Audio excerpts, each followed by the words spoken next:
एक गुरु एक पेड़ के नीचे अपने शिष्यों को उपदेश दे रहे थे। वो कहते हैं, हमारी जिंदगी में हमें बहुत कम बोलना चाहिए। भगवान ने हमें 2 कान और 1 मुंह दिया है।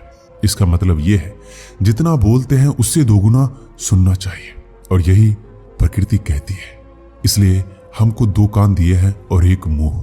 आपने ये देखा होगा कि संसार में जिस पदार्थ की संख्या ज्यादा है उसकी कीमत उतनी ही कम है। जो पदार्थ बहुत कम है उसकी कीमत उतनी ही ज्यादा है। यही हमारे जुबान पर भी लागू होता है। हम जितना कम बोलते हैं, लोग हमारी बात को उतना ही तवज्जो देते हैं। लोग आपकी बातों को ध्यान से सुनेंगे और आपके बातों को मानेंगे भी।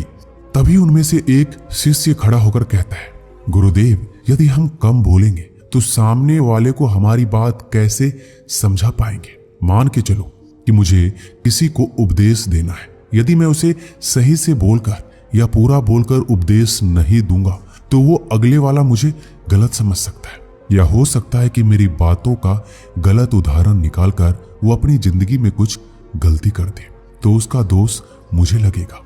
और अक्सर ये भी देखा गया है कि जब झगड़ा होता है तो जो इंसान कम बोलता है उसे लोग कमजोर समझते हैं, डरपोक समझते हैं। तो गुरुदेव, वहां पर हमें कम बोलना कैसे उचित है? तभी वो गुरुदेव उन शिष्य को एक कहानी सुनाते हैं और कहते हैं, बहुत पुरानी बात है।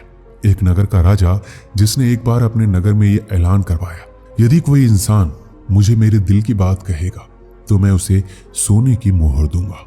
अब यह बात पूरे नगर में फैल गई कि यदि राजा की दिल की बात या मन की बात यदि कोई कहता है तो राजा उसे सोने की उपहार देगा। अब यह बात आसपास के इलाके में फैल गई। जो बड़े बड़े पंडित थे, बड़े बड़े साधु थे, ज्ञानी थे, सभी साधु पंडित उस दरबार में पहुंचे और राजा को नई नई बातें बताने लगे, उनके मन की बातें बताने लगे। राजा हर किसी की बात को सुनता और यही कहता कि यह मेरे मन की बात नहीं है, यह मेरे दिल की बात नहीं है। बहुत बड़े बड़े साधु आए, राजा को नई नई बात, अच्छी अच्छी बातें बताई, लेकिन राजा सुनने के बाद यही कहता, यह मेरे मन की बात नहीं है। उसी नगर के अंदर एक बहुत ही गरीब ब्राह्मण रहा करता था। एक दिन उस ब्राह्मण की पत्नी उस ब्राह्मण को कहती है कि आप यहाँ बैठे बैठे क्या कर रहे हो? राजा तो दरबार में मोहरे बांट रहा है और आप यहीं पर बैठे हो। आप भी तो जाओ, कोई बात राजा को बताओ ताकि राजा आपको सोने की मोहर दे। ये बात सुनने के बाद वो ब्राह्मण कहता है, तू पागल है, ये काम तो बड़े बड़े पंडितों का है। जो बड़ा साधु हो, जिसने दुनिया का बहुत सारा ज्ञान अर्जित कर रखा हो, ये उनका काम है। राजा उन्हें मोहरे देता है, भले मुझे क्यों दे, मुझे तो कुछ आता भी नहीं है। तभी वो ब्राह्मणी कहती है, आप जाकर एक काम करना, आप राज दरबार में पहुंचो, तब राजा से आपकी नजर मिले तो आप पूर्व की तरफ एक उंगली कर देना। मुझे पता है यदि राजा समझदार होगा तो सबकी मुख बंद करके आपको मोहर दे देगा। ये बात सुनने के बाद वो ब्राह्मण राज दरबार में जाता है और जैसे ही राजा से नजरें मिलती है वो पूर्व की तरफ उंगली दिखाता है। राजा की नजर उस ब्राह्मण पर पड़ी। जैसे ही राजा की नजर उस ब्राह्मण पर पड़ी, राजा ने कहा, इस ब्राह्मण को एक मोहर दे दो। अब जो वहां पंडित बैठे थे, जो राजा को अपनी बातें बता रहे थे, वो ये सोचकर हैरान रह गए कि इस ब्राह्मण ने सिर्फ एक उंगली दिखाई और इसे मोहर मिल गई। वो मोहर लेकर ब्राह्मण अपने घर आ गया और अपने बीबी को लाकर वो मोहर दे दी और कहा कि आज तो राजा ने मुझे सबसे पहले मोहर दी, मैंने सिर्फ उंगली दिखाया था, लेकिन आखिर राजा क्या समझा मेरी उंगली से? उसकी पत्नी कहती है, अब ये बात जानने से कोई मतलब नहीं, अब आप बस बैठ जाओ और कल सुबह जाना। उसके बाद दूसरे दिन वो ब्राह्मण फिर नहा धोकर तैयार होकर राजा के दरबार में जाता है। इस बार उसकी पत्नी ने कहा था कि आज पश्चिम की तरफ अपनी उंगली करना। वो ब्राह्मण राज दरबार में जाता है और जैसे ही राजा से उसकी नजरें मिलती है वो पश्चिम की तरफ उंगली करता है और राजा उसे मोहर दे देता है। और फिर वहां पर बैठे ब्राह्मण हैरान हो जाते हैं कि आखिर ब्राह्मण की उंगली करने का क्या मतलब है। ये कुछ बोलता भी नहीं है, ना राजा को कुछ बताता है और राजा उसको मोहर दे देता है। तीसरे दिन वो ब्राह्मण राज दरबार आता है और उसकी पत्नी कहती है कि आज उत्तर की तरफ अपनी उंगली करना। फिर वो ब्राह्मण उत्तर की तरफ उंगली करता है और राजा उसे एक मोहर दे देता है। और वहां के पंडित देख देख के थक चुके थे। उन्होंने कहा, यदि राजा उंगली करने से मोहर देते तो कल हम सब इकट्ठे होकर उंगली करेंगे, चौथे दिन वो ब्राह्मण नहा धोकर तैयार होता है और अपनी पत्नी से कहता है कि आज मुझे क्या करना होगा। उसकी पत्नी कहती है, आज कुछ नहीं करना, आज अपने घर पर बैठे रहो। चौथे दिन वो सारे जो राज दरबार में पंडित रहते थे सब खड़े हुए और जैसे ही राजा से उनकी नजर मिली वो दक्षिण की तरफ अपनी उंगली करते हैं और वो राजा इतने गुस्से में हो जाता है कि सभी पंडितों को जेल में डलवा देता है। अब ये सोचकर वो ब्राह्मण हैरान हो गए कि वो ब्राह्मण जब उंगली कर रहा था तो उन्हें मोहर मिल रही थी और हमें कैद खाने में डाल दिया। भला राजा क्या समझ रहा है? ऐसा कौन सा राज है जो हमें नहीं पता? हमने दुनिया का इतना सारा ज्ञान अर्जित किया है, ये उंगली करने वाला नया ज्ञान क्या है जो आज तक हमने नहीं जाना? उसके बाद जो कैद खाने में पंडित थे उन पंडितों की पत्नी आई और उस गरीब ब्राह्मण की पत्नी के पास गए और उनसे विनती की कि आखिर आपने ये सब क्या कर दिया? जब आपके पति उंगली कर रहे थे तो उन्हें मोहरें दी जा रही थी और मेरे पतियों ने जब उंगली की तो उन्हें कैद खाने में डाल दिया। आखिर ये क्या राज है? आप कृपया करके हमें बताएं और हमारे पतियों को छुड़ाइए, उनको कैद खाने में डाल दिया गया है। उसके बाद गरीब ब्राह्मण की पत्नी राज दरबार में जाती है। जैसे ही राजा से नजर मिलती है वो ब्राह्मणी हाथ में चारा लेकर राजा की तरफ करती है तो राजा 2 उंगलियां खड़े करता है। तभी वो ब्राह्मणी अपने पैर पर थापी देती है और राजा कहता है कि सभी ब्राह्मणों को कैद खाने से बाहर निकाल दो। अब उन ब्राह्मणों की हैरानी का ठिकाना नहीं रहा। अब ये भला कौन सी विद्या है जो हम नहीं जानते हैं? कभी 2 उंगलियां खड़े करता है तो कभी एक तरफ उंगली करता है। राजा और ब्राह्मण के बीच ये क्या चल रहा है? तभी वो ब्राह्मण गरीब ब्राह्मण के पास आते हैं और सभी उसके चरणों में गिर जाते हैं और कहते हैं कि भला ये कौन सी विद्या है जो हम नहीं जानते? कैसे आपको मोहरें मिली? उसके बाद हमें जेल से कैसे निकाला? ये विद्या हमको समझ नहीं आई। आप जरा हमें ये सारी बातें बताएं कि आखिर ये हो क्या रहा है। फिर ब्राह्मणी कहती है, मैंने अपने पति को कहा कि आप पूर्व की तरफ उंगली करना। जैसे कि राजा पूर्व का राज्य था वैसे ही आपका राज्य अटल रहेगा और ये राजा के दिल की बात थी, इसलिए मेरे पति को मोहर दी गई। दूसरे दिन जब मेरे पति आए तो उन्होंने पश्चिम की तरफ उंगली की। वो कहना चाहते थे कि सूरज के उद्देश्य से लेकर ढलने तक के बीच में आपका ही राज्य रहेगा। राजा इसलिए मेरे पति को मोहर दिया। तीसरे दिन जब मेरे पति आए तो उत्तर की तरफ मेरे पति ने उंगली की।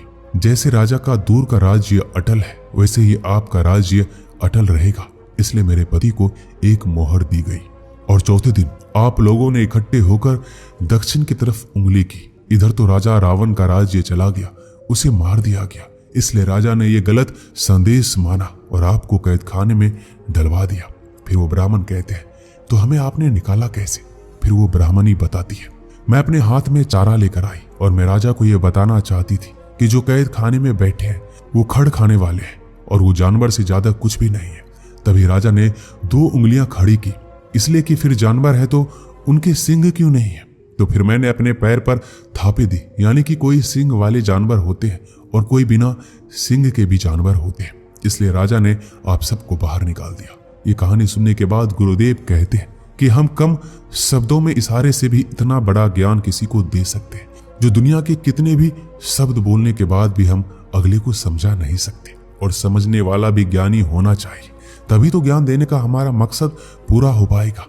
यदि अगला आदमी हमारे ज्ञान को समझ ही नहीं रहा है तो भला उसको क्या ज्ञान देना? वो तो एक जानवर की तरह है। उसके बाद गुरुदेव कहते हैं कि हर इंसान को अपनी जिंदगी में इन 5 परिस्थितियों में हमेशा चुप रहना चाहिए और इन 5 जगहों पर जो इंसान बहुत कम बोलता है या फिर बोलता ही नहीं है वो लोग उन्हें एक अलग नजर से देखेंगे, एक ज्ञानी के रूप में जानेंगे, उसकी इज्जत जरूर बढ़ जाएगी।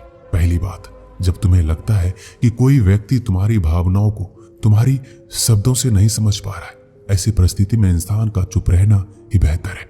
अक्सर हम लोग दूसरों को अपने दुख और परेशानियां बताना शुरू कर देते हैं और जबकि हमारे आसपास रहने वाले ज्यादातर लोगों को इससे कोई मतलब नहीं होता है।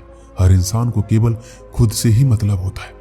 एक बार या 2 बार कोई इंसान तुम्हारे दुख और तकलीफों को सुनेगा, लेकिन उसके बाद वो तुमसे दूर भागना शुरू कर देगा, क्योंकि कोई भी व्यक्ति दुखी इंसान के साथ रहना पसंद नहीं करता।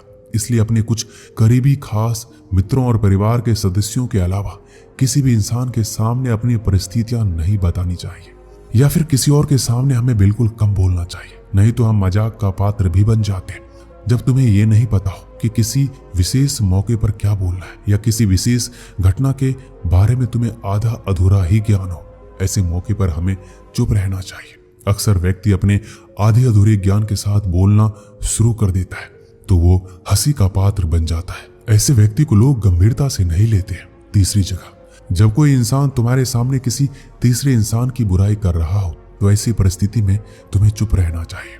कभी भी नकारात्मक बातचीत का हिस्सा नहीं बनना चाहिए, क्योंकि जो इंसान तुम्हारे सामने किसी इंसान की बुराई कर रहा है वो कल किसी और के सामने तुम्हारी बुराई करेगा। इसलिए जब भी कोई व्यक्ति किसी तीसरे की बुराई करे, उसके बुरे समय का मजाक उड़ाए, तो तुम्हें सिर्फ उनकी बातों को सुनना है, उस पर किसी भी प्रकार की राय या प्रतिक्रिया नहीं देनी है। चौथी जगह, जब कोई तुम्हारे ऊपर गुस्सा या घृणा से चिल्ला रहा हो, तुम्हारा अपमान करने की कोशिश कर रहा हो, ऐसी परिस्थिति में तुम चुप रहकर सामने वाले के गुस्सा या घृणा को कम कर सकते हो। साथ ही तुम इस स्थिति को और अधिक खराब होने से बचा सकते हो। गुस्सा कम होने पर जब व्यक्ति को अपनी गलती का एहसास होगा तो हो सकता है वो आपसे माफी भी मांग लेगा। साथ ही तुम इस स्थिति को अधिक खराब होने से बचा सकते हो। गुस्सा कम होने पर उस व्यक्ति को अपनी गलती का एहसास होगा तो हो सकता है कि वो आपसे माफी भी मांग ले, लेकिन हर परिस्थिति में तुम्हें चुप नहीं रहना है। यदि कोई व्यक्ति गलत कर रहा है तो हमें चुप नहीं रहना चाहिए, क्योंकि कुछ लोग ऐसे होते हैं जिन्हें चुप रहना हमारी कमजोरी प्रतीत होती है। गुस्से के दौरान चुप रहने का ये तरीका सिर्फ सगे संबंधी, अपने मित्र और अपने परिवार के साथ ही अच्छा है। हर किसी इंसान के साथ नहीं करना है। यदि कोई गलत कर रहा है तो उसका हमें जवाब देना है।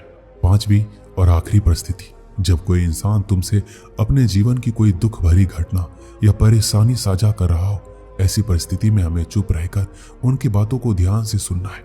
कुछ लोग ऐसे होते हैं जिन्हें अपनी समस्या सुनाने पर तुरंत समाधान देना शुरू कर देते हैं, जबकि कोई इंसान अपनी परेशानी बताता है तो वो चाहता है कि हम उसकी बातों को पूरे ध्यान से सुने, क्योंकि जब हम किसी की बात पूरी सुनते हैं तो उस इंसान को एक शांति मिलती है, एक शांति का अनुभव होता है।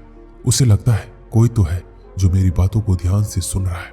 इसके बाद वो गुरुदेव कहते हैं कि इन 5 परिस्थितियों को हमेशा याद रखना, और यहाँ पर इंसान को कम बोलना चाहिए, क्योंकि इंसान एक दुकान है और उसकी जुबान एक ताला। जब ये खुलता है तभी पता चलता है कि दुकान सोने की है या कोयले की। इसलिए हमारी शब्दों की कीमत ज्यादा नहीं होनी चाहिए।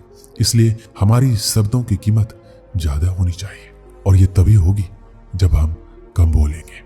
दोस्तों, इस वीडियो में बस इतना ही। मिलते हैं अगले वीडियो में। अपना ख्याल रखिएगा।